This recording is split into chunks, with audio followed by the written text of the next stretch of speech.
Hello, everybody. Welcome back to the podcast. So, today we want to be talking all things 2025. We want to be setting ourselves off on the right foot and be just discussing all things planning going into the new year. And I think we've both been on a journey, I would say, in terms of implementing more soft life habits, implementing back into our life that feminine energy after many years of operating very much in our masculine. And we wanted to specifically talk about how we're going to be planning for this new year with feminine energy in mind. Now, as we've already mentioned in many episodes before, masculine energy is still very, very important. But as women, and as women in our late 20s wanting to kind of dial down the hustle culture a little bit, tapping into that feminine energy, especially when it comes to our goals and things, isn't something that we've done very regularly before. So it's definitely something that I'm looking at doing for this new year as well. So one of the first things that kind of comes to mind when talking about goal setting and in terms of feminine energy is the idea of us having these like New Year's resolutions that we typically always feel like we need to find, and we feel like we need to stick to these very rigid structures in terms of like goals and what we want to be achieving in the new year. But if we look at that from a feminine energy standpoint, a lot of that should actually be derived from your intuition and how you feel and how you feel internally, actually, more so than what you feel is going to get you external validation or what you think societally people are going to congratulate you for if you achieve this goal this year and if you put that on the list. So with that in mind, I did wonder, Dev, have you thought about shifting the way you kind of set your goals for the new year, or is this something that you've been doing for a while in terms of leading with your intuition versus these externally congratulated kind of goals that people set for themselves with the hope of people seeing them as successful? Yeah, I think I've definitely been leaning towards like more intuitive goals, especially in terms of, okay, do I want this or do I want other people to know that I not only want this, but I'm trying to get it. And like a big part of that, like a big part of overcoming that or reaching that conclusion was also why I quit my corporate job. Like I realized that I was in that job because it was very like externally driven in terms of I could say that I was doing that role at that company and then I didn't need to explain anything about myself further. It was the And the same thing personality. with goals, right? Sometimes like it's really hard to set goals that you know you want, because I feel like even the conversation around New Year's resolutions is so big, and I'm really guilty of like around this time of year, I love asking my friends like, what are you setting for your goals next year? Like, how are you going to plan for them? And that's just because I love planning and I'm type A, and I just like, if you're planning something, I want to know what you're doing so then I can like maybe compare my system or something, right? But I feel like the general air of that kind of conversation pressures you to think, oh, well,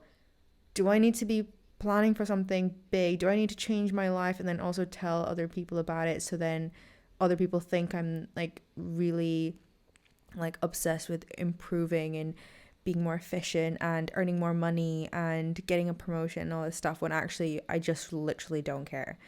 And I think there's probably there's probably a bunch of people who set goals for the sake of setting goals, but because they don't care about them that much, that's why they don't follow through. And there's people who are okay with that because they're like, well, I didn't care about the goal anyway. And then there's other people who are like, I really wanted it, like why didn't it happen? So I think for me it's been a couple of years to figure out, okay, what are the goals I never hit and why wasn't I hitting them? And then also, what are the goals that like if I achieved this I would like just fall over and cry because I'm so proud of myself, or like it's something I truly really want. And for me it's been really clear on like the why framework, where you like keep asking yourself why about something. I think it's maybe like 6 or 7 times that the framework says.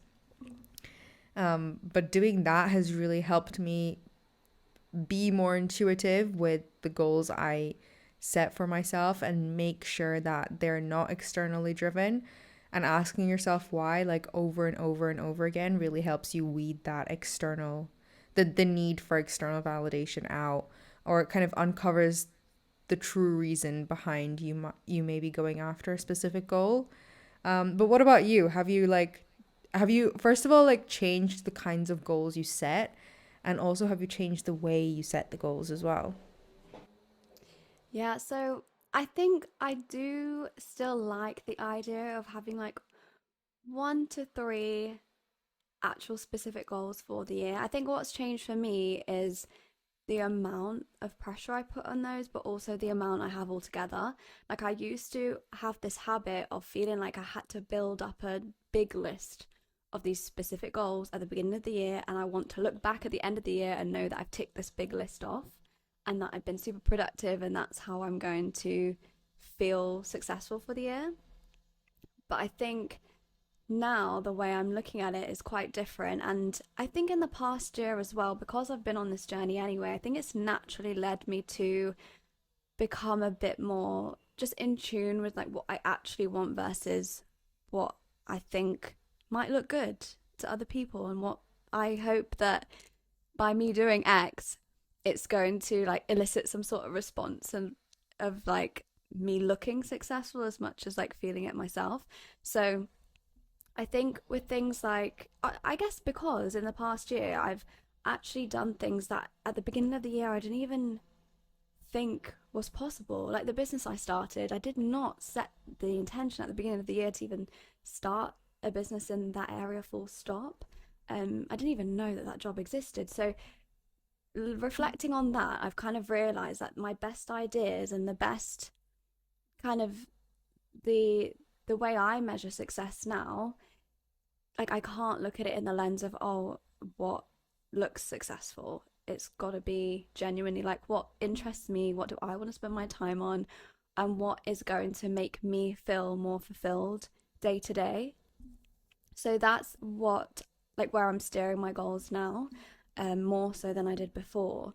But I also feel like this year is a bit of a weird one, because before I did have big goals of like buying property, or what else did I have? Like there's like certain milestones that I wanted to achieve, and even like selling property, or like I didn't technically leave my job, but that was like one of the things where I was thinking, okay, like career change was like on the list of things that I wanted to do or achieve. And now I'm at a point where like I don't know, or like getting married as well was kind of one of them. I feel like I've ticked off so many like big milestones now. I'm like, oh, am I just feeling like that because there's not so much like a massive milestone on the list that I feel like I'm chasing? Because before I felt like I was chasing these really big things that were like just in reach, and just in reach enough for me to put it on my goals list and like hope I could actually achieve it. But now I'm like, oh no, I actually have to look inward a little bit more now and be like, what do I genuinely want? And what's like actually what's not a tick box exercise? What's actually something that's gonna be of value to me just because I want to do it or I want to achieve it beyond, societally, oh, well, you like people congratulated for getting married, for getting a house, for doing all these things that I feel like I've already done now.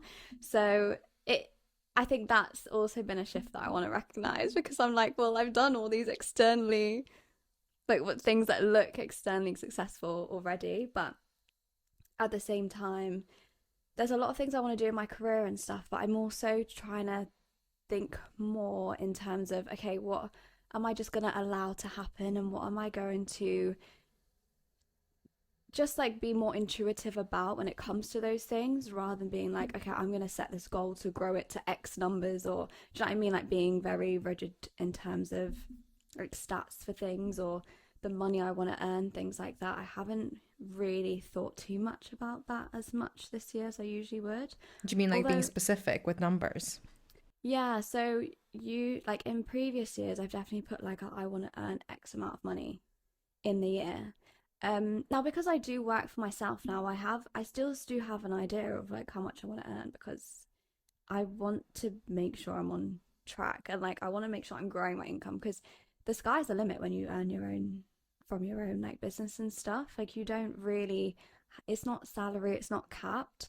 So I do want to make sure that I'm still striving for more, because it's very easy to just sit at like bare minimum level, and I've just never been the type to do that, so it's hard to like undo that.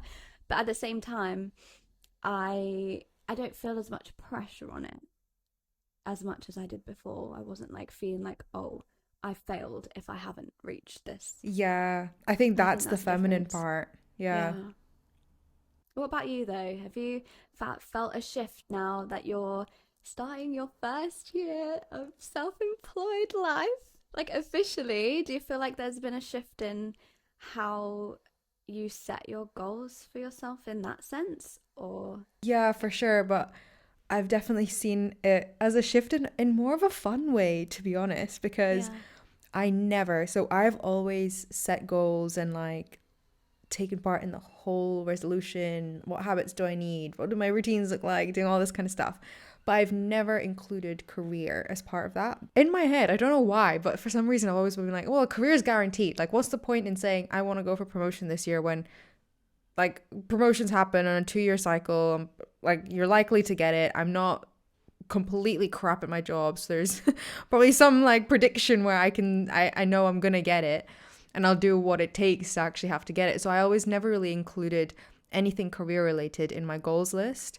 Like, it would always be around like health, fitness, like mindset, that my goals would always be around. So for me, I'm super excited now to be able to actually think like you say, like the sky's the limit. And also because I'm self-employed, I like, as scary as it is to be like I control all of my income, I'm also like, okay, well, I control all of my income, so how am I going to earn it? Like, what do I want to launch next year? Who do I want to work with? How do I want to expand my brand? How do I want to do all these things? I'm like, it's really fun for me to actually map that out. And I think for me, I'm like, I like the idea of a year being a good time scale to like set goals and then review them periodically. Whereas I know, like, I was listening to a podcast this morning around like New Year's, like we all put a lot of pressure on January 1st to be like, okay, well, January 1st is the day that my life changes.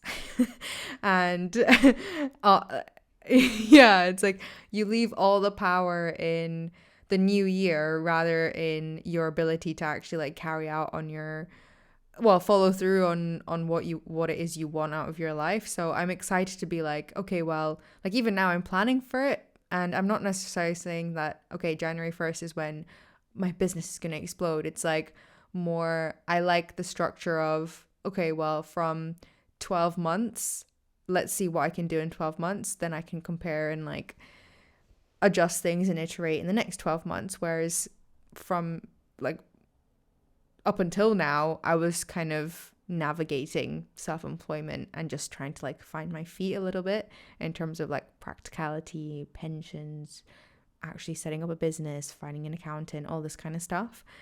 So yeah, I'm super excited to kind of navigate it. But I think one thing I'm struggling to do a little bit that's very not feminine of me is not beat myself up for not achieving the goals to the level that I set them back in January 2024. So I'm really harsh on myself. Like, that's just like a trait of mine that I struggle with, and a lot of like high achievers and perfectionist types will struggle with. It's like that voice in your head that's like, oh, you did good, but not good enough. And like, I really struggle with that this time of year because I'm like, I dream big. You dream big as well. Like, we're same in that respect. I dream really big, and I struggle to almost make the day-to-day a relatable version, not relatable, but like a realistic version of that. So it's like, okay, let's keep the ceiling high and the ambitions high, but not overdo like the daily expectation and then like cause that guilt shame cycle as well. Like, I'm really bad at doing that, and I'm kind of tempted to even make not doing that my goal this year, in terms of like, okay, well, how can I dream big but also set the daily bar low so that on a daily basis, I'm doing the habits that would eventually lead to my big dream, but I'm also not setting myself up for failure come 12 months time, you know? How do you deal with that? Because I feel like you're a lot better at being feminine than me.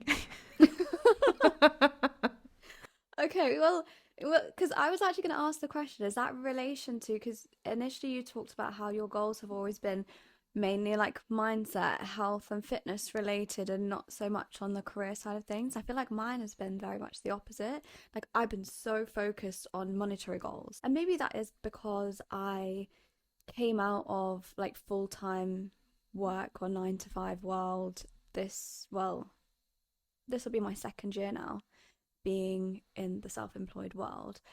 So since the first year, that became like a big focus for me in terms of making sure what I really wanted was to match my salary like on my own. So that became like a big goal for me. But other than that, I honestly can't say I set very specific goals in terms of like health, fitness, like mindset wise. So maybe that's almost why I never really came to the end of the year and was like, oh, I haven't achieved this, haven't achieved that. So that's why I also say I would rather not have this like endless list of all these goals and all these things that I want to have done by the end of the year, only to look back and realize I've only done half of them, or I've only done like way less than I thought I would have or wanted to, and then be disappointed in myself. But that's not to say that I won't still strive for things throughout the year. It's just more of that pressure of like having to tick that off at the end of the year. So I feel like maybe that's why you kind of feel that like deflation when you realize, I don't know how many goals you like tend to set yourself for the year in total, but I feel like the more you set yourself, the more room there is for something to be left incomplete at the end of the year, which then leads to that feeling of, oh, I've now spent a whole year and didn't even manage to get this done. But funnily enough, like I think what's important about tapping into your feminine energy in terms of goal setting is the idea that you can be like really free flow with it. So you can have these ideas of things that you want to implement into your life. But I think it's like what you're saying sounds healthy and sensible in terms of focusing on the day to day and like what habits that you're going to create, but not necessarily like pushing yourself to the limit so that you just feel really burnt out and feel like you put too much on your plate day in, day out. But something for me that is not necessarily going to be this, what do you call it when you like actually put a time, like I'm going to do this 2 times a week? Like a time specific Goal. Yeah, that makes sense. So so there's goals that I want to incorporate more in the new year. For example, just be more creative and like implementing more play. So like making more time for hobbies, because that's something I haven't done for years. I've not been very intentional about it, but I'm not making it a time specific goal. So I'm not going to be like, I need to do a new hobby 2 times every week. Like that's not how I've framed it in my mind. I've just kind of said to myself and set the intention that I want to make more time for hobbies in general, which is something that bleeds into the previous year anyway for me, because I've started doing that a little bit more anyway. So it's just like a continuation. But I think if you're someone that is like, okay, 1st of Jan has arrived and I'm now going to start my new goals and I'm going to start from scratch here, then maybe it would help a little bit to have some time specificity. Specificity? Is that how you say it? I think so. I think you got it. If you be a bit more time specific to begin with in how often you're going to do something, if you're starting from scratch, it might help you get more into the swing of it.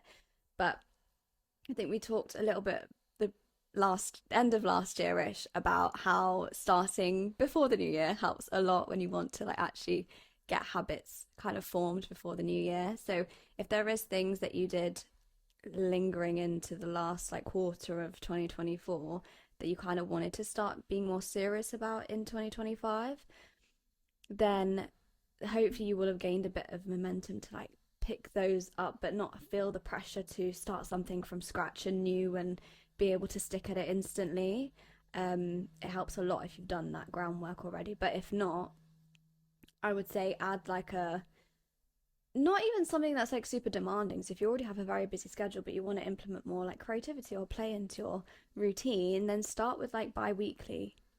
I'm gonna book, I don't know, a pottery class, or I'm gonna actually intentionally make some time in my day at home to do a paint by numbers or something like that.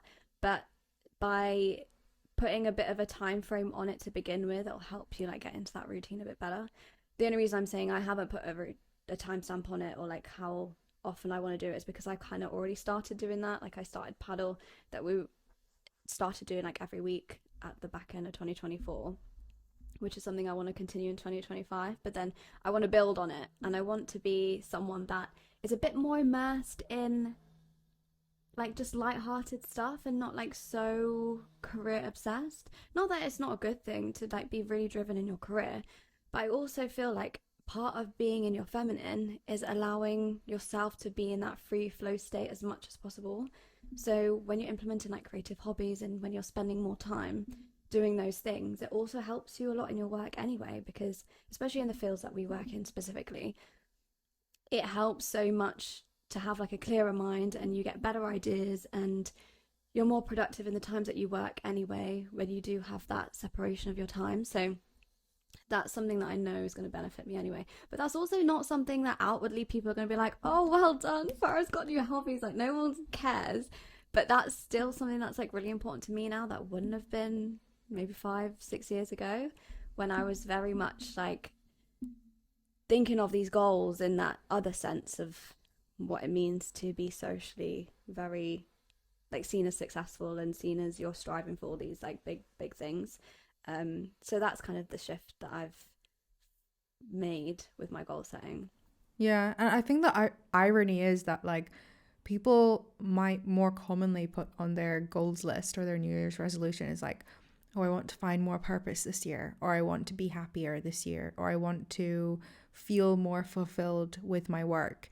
And the way you reach those things is by having like a creative hobby. Like 99% of the time, I think that's like the consequences of sometimes the things we want, like we think we want, are the actual hobbies or the actual mini goals we actually need to go after. But you just made me think there, like out of the things I've beaten myself up for not having achieved. So like the goals that I've got that I'm like referencing are basically like 3 or 4 goals where I've probably reached 50 to 60% of the 100% that I outlined for myself in January 2024, and that's what I'm beating myself up about. So it's not even like I've not achieved things. I've gotten more than halfway there with some of them, but in my head I'm like, well, why didn't I get 100%? And I'm beating myself up over that. But what I actually have done by virtue of getting the 50 to 60% way there is I have actually modified what my life looks like to be the kind of person who does half of that goal versus the kind of person in 2023 who had none of that, the habits related to achieving that goal. So I think that's a little bit of a reflection point for me there. And then also it's like, well, if you're sitting here, okay, this episode is like fresh 2025, you're sitting there thinking, what the hell am I doing with my goals? How am I going to set something that is truly reflective of what I want in my life and also is something that I can actually achieve? And also you want to avoid feeling deflated after like a week or two in January because you've put all this expectation on like, okay, I've set this goal now, my life is going to be different in a month, and then it's going to be even more different in 6 months, blah, blah, blah.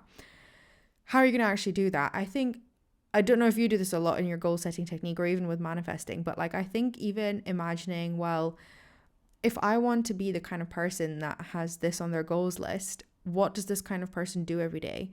And like, how does that person's daily habits differ from my current daily habits? And just reflecting on like my daily habits in December 2023, so just before I set all these goals in January 2024, my daily habits were like really not great in terms of like, I didn't move much. I spiraled a lot mentally. I was eating like crap because I was just like emotionally eating all the time. My habits didn't match up to like the goals that I'd always been setting myself for years. Whereas now my habits reflect the goals that I then set myself. It's like my goals list, you could look at it and look at me and be like, okay, well, it makes sense that you want these things. They're like bigger and better versions of the things you're currently doing.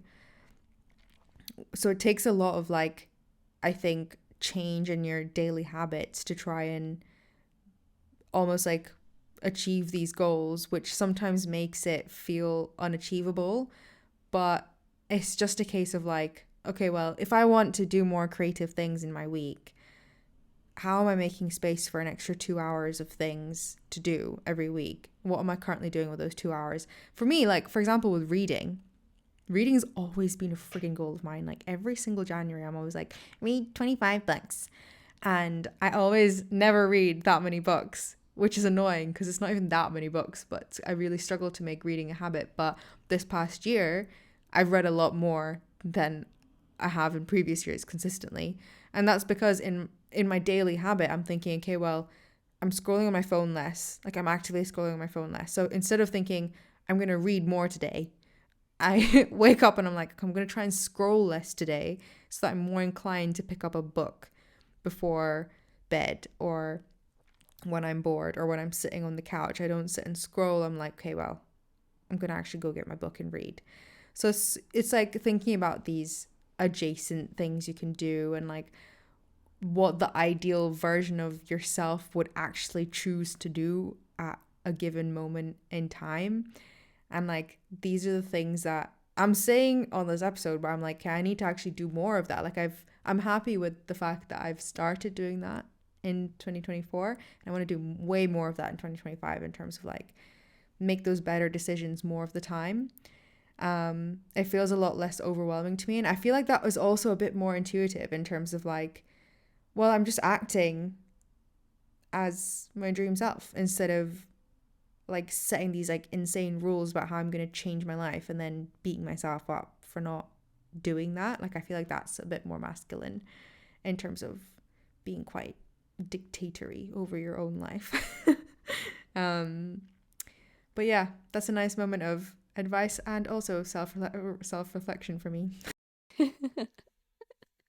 No, I agree with that. I think any way that you can just be a bit more like free, like just free within yourself to make choices for yourself. But obviously, when you do have the goals, they're a little bit rigid in terms of like what you want to achieve. But then how you go about them, you can be very much more like free flow in how you achieve these things. And I think that's probably the point, is like we don't want to say, oh, there's no need to have goals for the year, because of course there is. Like, you always want to have something that you are striving towards, but there's different ways that you can actually go about those things, which we've definitely like noticed that we can do a lot of things differently. And one other thing that I think I want to do more of in 2025 is more delegation and like community building. So I feel like when you are a woman, particularly in your masculine, you feel like you do everything yourself. You run the show and you sort yourself out, and all that hyper independence comes out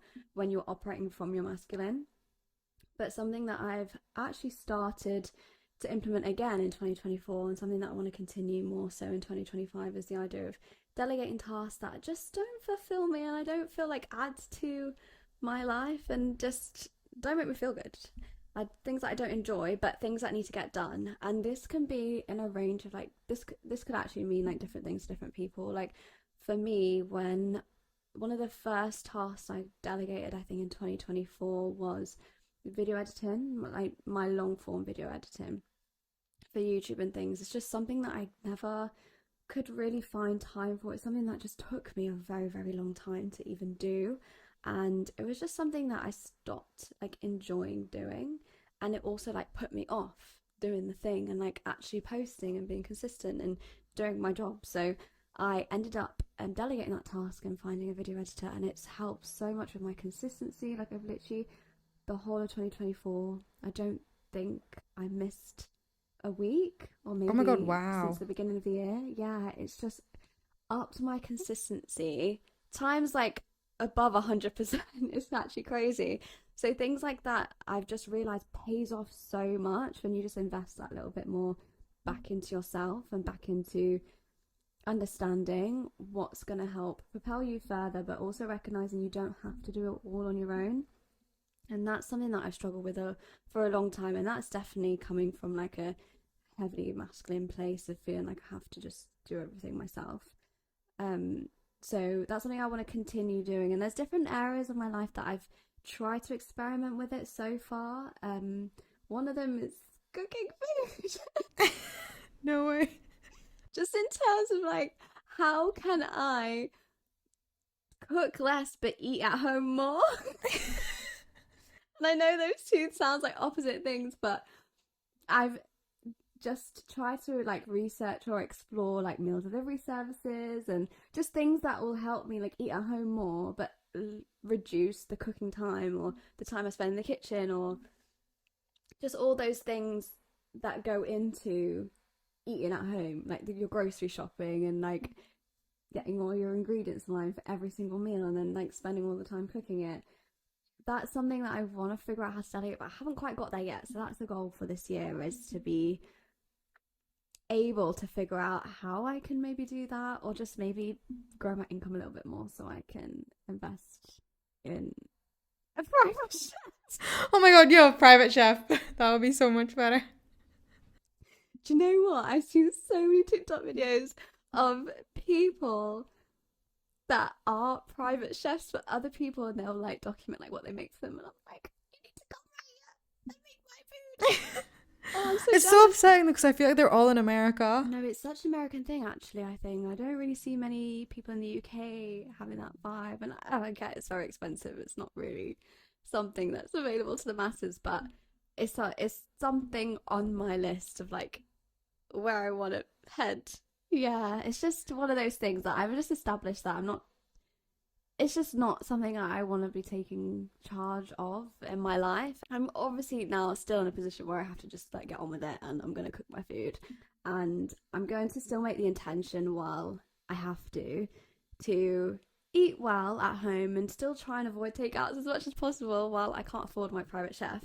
But that's something that I've kind of just recognized and acknowledged, that if I had the opportunity to delegate, that is something I would do. So that's kind of something I want to work towards a little bit.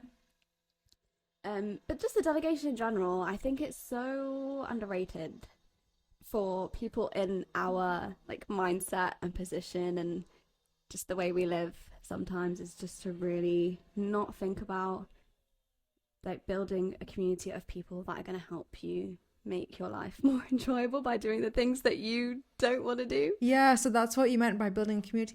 I actually really like that point in terms of like, okay, well, that's how you go about goal setting and getting the things you want in a feminine way. It's like accepting that you don't have to do the things that you're not good at yourself, and you Or can don't actually, like. or that you don't like doing. And like one of the ways I did that in 2024 was investing into fitness, an online fitness coach. But like it wasn't necessarily that I didn't like doing it, but it was an area where like I had clearly tried and I knew everything that needed to be done, and I just really struggled with the accountability for it. So for me, I was like, I need to pay someone to like watch my every move and like hold me to this, because it's something I really want. So it's like a different way of investing into yourself, and like investing into my weakness, which at the time was accountability, and like investing into it has strengthened it in that sense as well. And I've let go of her now. So because my goal was like to have her for a year, learn as much as possible, and like go out on my own. And I feel so scared because I'm like, I have to do it myself now. But also it's empowering, because in my head I'm like, I've invested this money into this year of like transformed habits, transformed sense of self. Of course I can do it on my own now.